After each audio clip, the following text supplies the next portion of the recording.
You are about to enter a labyrinth so twisted there's no end in sight, an abyss so dark and cold that it consumes your thoughts as it wraps you in its embrace, a place that may scare you while seeming eerily familiar. This is the enigma that is my brain. Come with me as we get lost inside.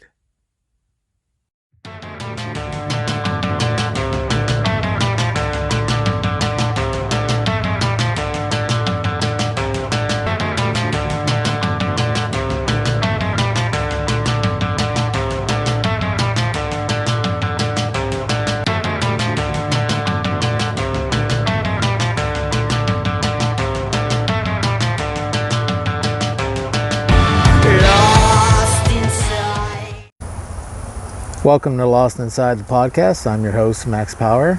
I hope everybody's doing well today.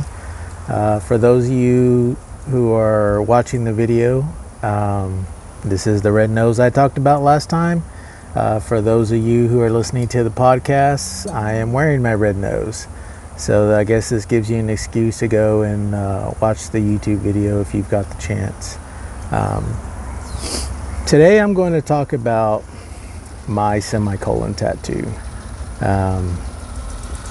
My tattoo is, like me, very complex. The semicolon tattoo community has been around for a while. I personally have always wanted one since I found out about it and its meaning. The meaning is me as a writer. A semicolon is used as a continuation. Your story's not over yet. So that's what the semicolon tattoo community means in the mental health community, in the mental health afflictions. It means either you've attempted suicide, or someone you know in your family has attempted suicide or has committed suicide. If it's somebody in your family who has committed suicide, it's a remembrance of them, and it's basically a reminder to tell you your story isn't over yet, or your story isn't over. Some people use the yet, some people don't. Sometimes I do, sometimes I don't. Right now I'm in the process of getting one of those the paracord bracelets, and in the middle it's going to say my story isn't over with a semicolon. But like I said, my tattoo, as you can see if you're watching the video, to me it's complex. It says a few things. When people ask me about myself, I always describe myself as simple and complex, which means I'm simply complex. I'm sorry, I'm outside. This is not the steadiest tripod I have here, so as the camera shakes, it's the wind that's blowing today. I don't know if you can hear it on the mic, but it is blowing kind of strong a little bit. The sun is out, so it's in my face. Nothing I can do about that. That's what happens when you shoot outside, right? But again, I'm here to talk about my semicolon tattoo. I call it my Joker tattoo, and the reason I call it that is because, and if you'll excuse me, I'm going to be reading because back in May, ironically, Friday the 13th, May 13th of 2016 is when I wrote this article, when I published it on my blog at lostinside.info, describing my semicolon tattoo. I think I captured it pretty good in this article, which is why I want to read it to you. So bear with me as I'm looking down, reading this from my cell phone. Also bear with me because I know my voice is going to crack, because every time I actually talk about this, it hits me, and it hits me kind of hard sometimes. So, but we're going to try this. So my semicolon The semicolon tattoo is a movement that is supposed to symbolize your life is not over. Your story is still being written. For a writer, this has multiple meaning for me. When you see someone with a tattoo, it means either they have or a loved one has attempted suicide at one point in their life. There are many ways out there. Many people share. This, however, is mine. The colors are the colors of the Joker. He lives in chaos, he embraces his madness, and his madness is my own. Purple is for power, creativity, wisdom, dignity, grandeur, devotion, pride, mystery, independence, and magic. Of this there is no lacking. Red is the color of fire and blood. It is associated with energy, war, danger, strength, power, determination, passion, desire, and love. It is a very emotional, intense color. Red is for prosperity, freshness, and progress. The healing comes from this. Green is for prosperity, freshness, and progress. The healing comes from this. Blue is for trust, loyalty, wisdom, confidence, intelligence, faith, truth, and heaven. That's another path to healing, balancing out the chaos of purple and red. The yin yang is for the struggle inside of me, trying to balance life. The light with the darkness is the point that keeps me grounded or can send me to the edge. The 4 points are like that of a compass. It helps to guide me back to the center point of balance and keeps me on course in my life. Finally, I choose 4 semicolons instead of just one to remind me of the 4 times in my life that I've attempted suicide. The 4 times I've succumbed to the darkness and nearly ended it all, to remind myself to never go there again. I have always been afraid to tell anyone of these times, but silence does nothing to help myself or others. Silence does not allow me or others to heal. My demons are mine to battle, and each conflict is from ease. And then I'd put this quote that I read. It says, I am so tired, yet sleepless still. These demons inside me I've tried to kill. Yet each stroke I take, my own blood I spill. And that's the quote. So I did this in hopes that it's a constant reminder to myself. It's a constant reminder that I have things to live for, even though at times I don't feel it. At times I feel that I'm making things worse for people around me, that people would be better off. And as you can see in the picture, the semicolons, the commas none of them are the same size. They're all different sizes. Another thing about green is, I didn't know this at the time, but green, this lime green, this t-shirt, which is reason you'll always see me with something green on from now on. Green has always been one of my favorite colors, ever since I was little, before I even knew about any of this. But I found out that lime green, this neon green, is the color of mental health awareness. So I wear these colors proudly.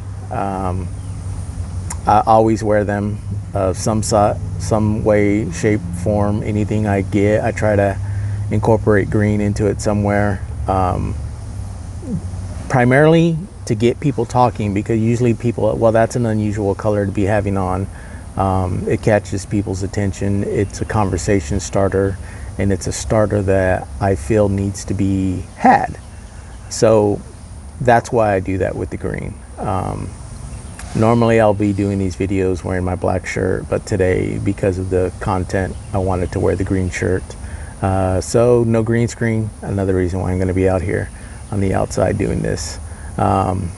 I may just start doing this right here because according to the last video, the colors matched up pretty good. So my brick house, it looked pretty good. So I might just continue to do this.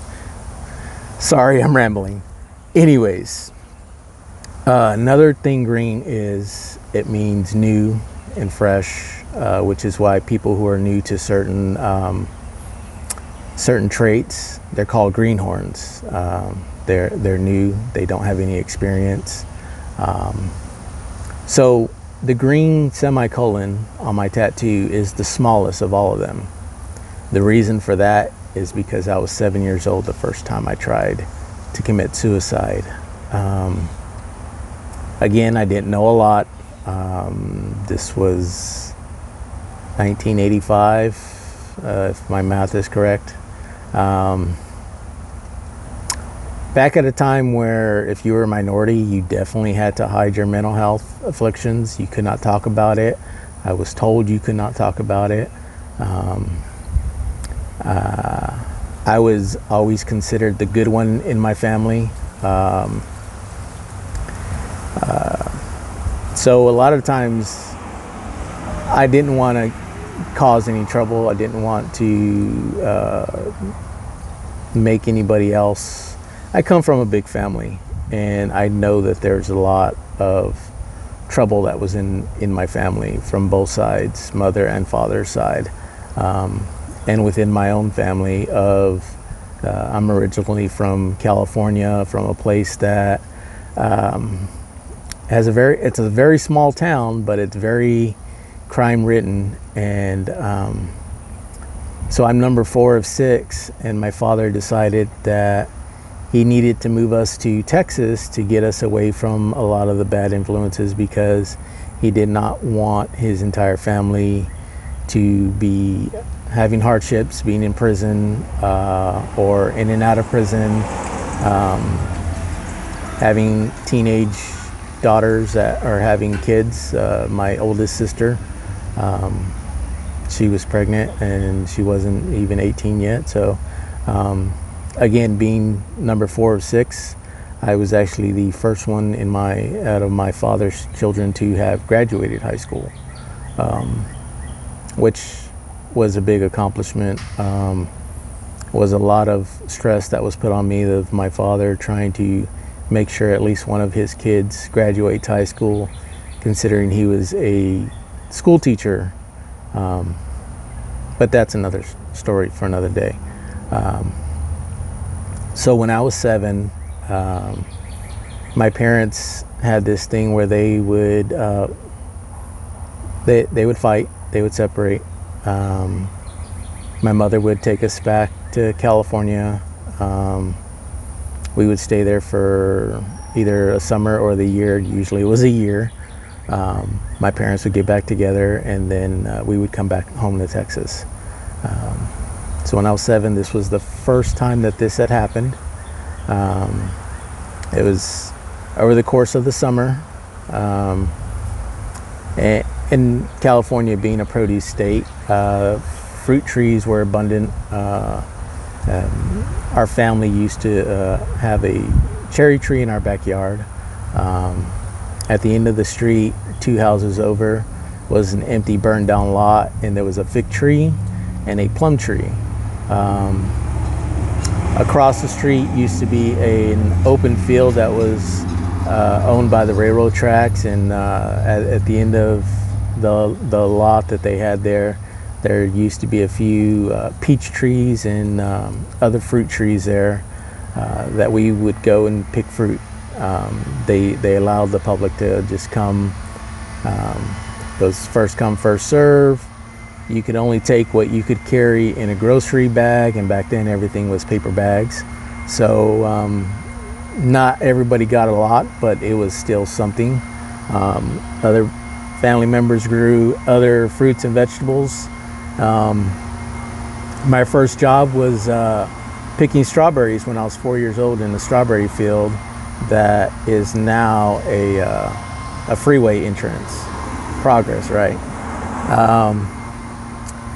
So I have fond memories of picking fruits, climbing trees, back when I could climb trees, back when I was smaller and more agile and more upper body strength, and I could get up a tree like a monkey or a squirrel. So this tree, to a little 7-year-old kid who was not that tall, this tree was about 10-15 feet. To me, that was a big tree. I used to climb it all the time to pick the fruit at the top. It was a fig tree, and I can tell you that the best fruit is at the top of the trees. So I tried talking to my mother about this when I was 7. I didn't know how to bring it up. I just remember walking in the bedroom. My little brother had just gotten in trouble at school. My little brother was a mama's boy, so to speak. He was always hanging on my mother. Not that he needed her approval or anything, but he was the baby at that time. So my mother did give him a lot more of the attention than the rest of us. And now I understand that's just something parents do from time to time. It's nothing that they mean to do or anything of that nature, but it's just something that happens, especially back in the 80s, in the 70s, 80s, and 90s. In the late 90s is when there was a massive turnaround. And I think Columbine was the switch that a lot of people started understanding, hey, things are wrong. This is not what you're supposed to be doing. We need to be talking about this, not hiding it, not suppressing it. But again, we're going back to I was 7 years old. I climbed up this tree. I thought about it, cried. And each of the 4 times that I've attempted suicide, I cried myself out of it. But that first time I attempted it, I thought that falling out of this tree was going to kill me because it was so high. Yeah, it wasn't. I fell, I hurt, bruised my arm, cried, walking home. Everybody just thought I fell out of the tree, and I let them think that, except for my grandmother. She knew I didn't fall out of that tree because she knew what kind of climber I was and how good of a climber I was at that point. And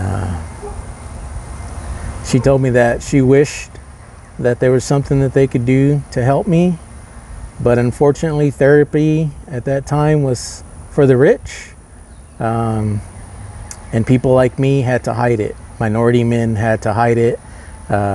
Poor minority men couldn't afford help.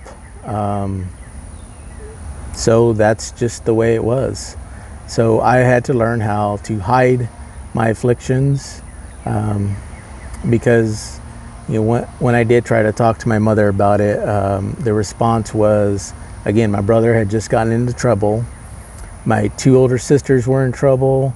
My older brother was in trouble. I was the only one that was not really in trouble.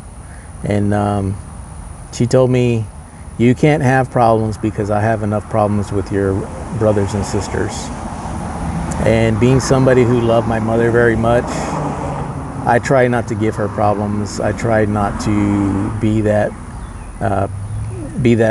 son that was adding to her stress, adding to her problems, because I seen that she was having to do things on her own.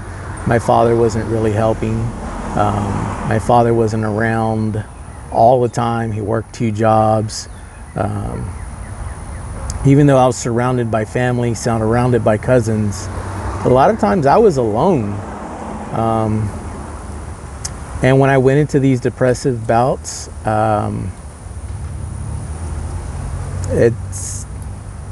my family wanted to ignore it. I've come to believe, and I'm a firm believer, that mental afflictions are hereditary. Like most illnesses that are hereditary, that's something that should be asked on questionnaires. And when they say, does cancer run in your family? Does this run in your family? Does that run in your family? Mental affliction should be one of those questions of anxiety, bipolar, depression, schizophrenia, any of those things. They need to be reclassified as hereditary, because a lot of people don't believe that they are. And the very first time I've ever argued about it, I'm listening to my sister at a dinner table that we're all talking, and she's talking about a friend of hers and his wife and how she's crazy, and that she has depression, and she is bipolar, and she's dealing with this, and she's doing this, and she's doing that. And it's just negative, negative, negative, negative, negative. And it's just bad mouthing anybody who has depression is like this. And I just finally snapped. And I know I have a temper. That's part of my hereditary genes. Most people in my family have this temper.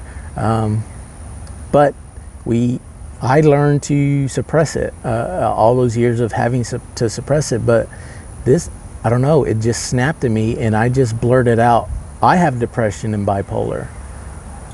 And everybody got quiet, and then they just tried to ignore what I had just said. And then I kind of find out that, my older sister, she had at one point, she saw somebody, a therapy, that when it became more affordable, she was able to see somebody. My other older sister, same thing. But they all try to hide it. They don't want people to know. And when I brought this up, they actually said, one, it's none of your business, and two, I don't have it. I'm like, you have it, trust me.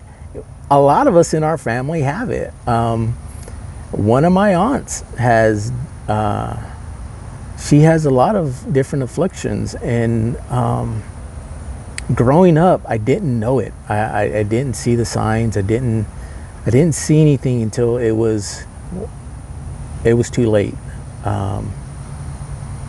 And then when I looked into her eyes years and years later with a family of my own, and I realized all these things that she suffered through, and she suffered alone,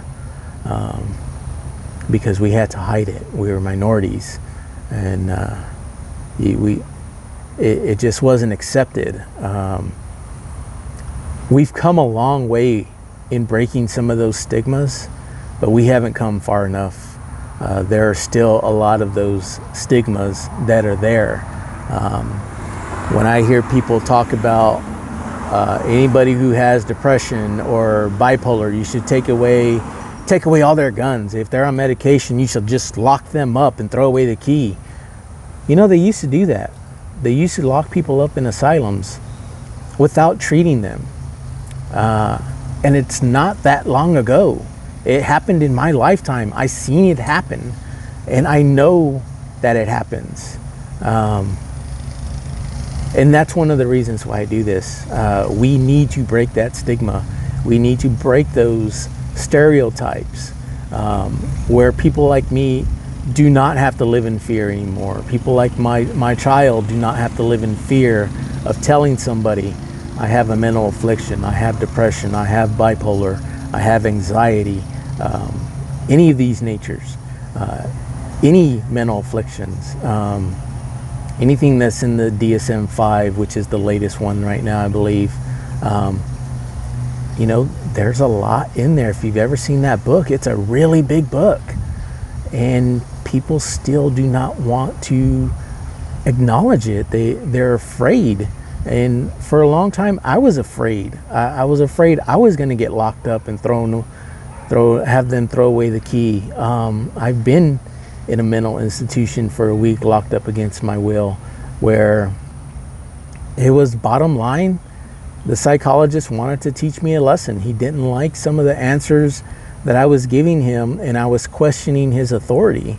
And that's for another thing. But yes, I do believe that a lot of psychologists have way too much power in something that they don't truly understand, because they don't have these afflictions, and they don't feel these things that we feel.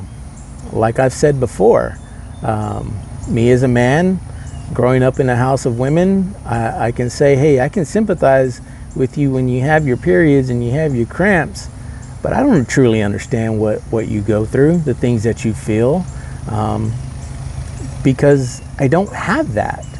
So while a psychiatrist or psychologist who's studied it, read about it, read books, but if they've never had it, they truly don't understand.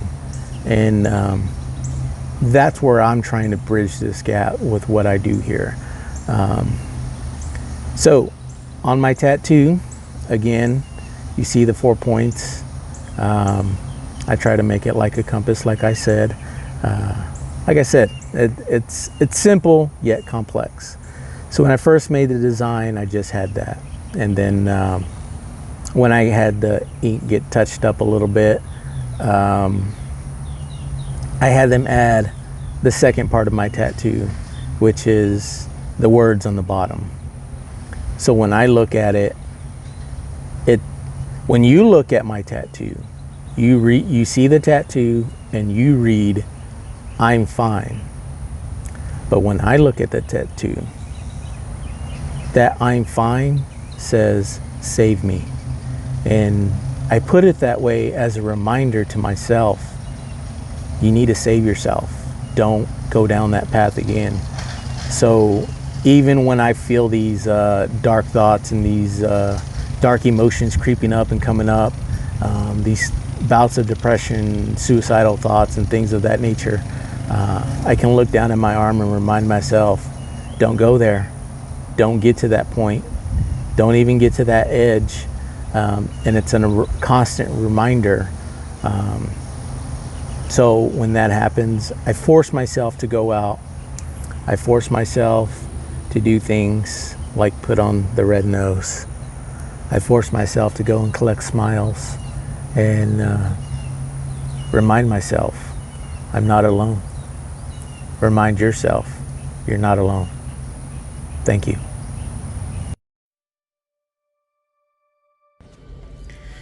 If you need to talk, I always say don't keep things inside. Talk to someone, anyone. If you cannot find someone near you, I'm always willing to listen. You can always email me anytime at lostinside.info@gmail.com. Let's talk about it.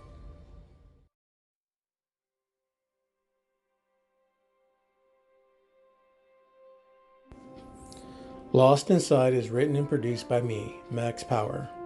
The music used in the show is from the song How Do You Do by Palais Royale, a band that has helped my daughter to deal with her mental health afflictions. I do not own the rights to any of the music used here. Thank you for listening, and until next time, to quote two wise dudes, be excellent to each other and party on.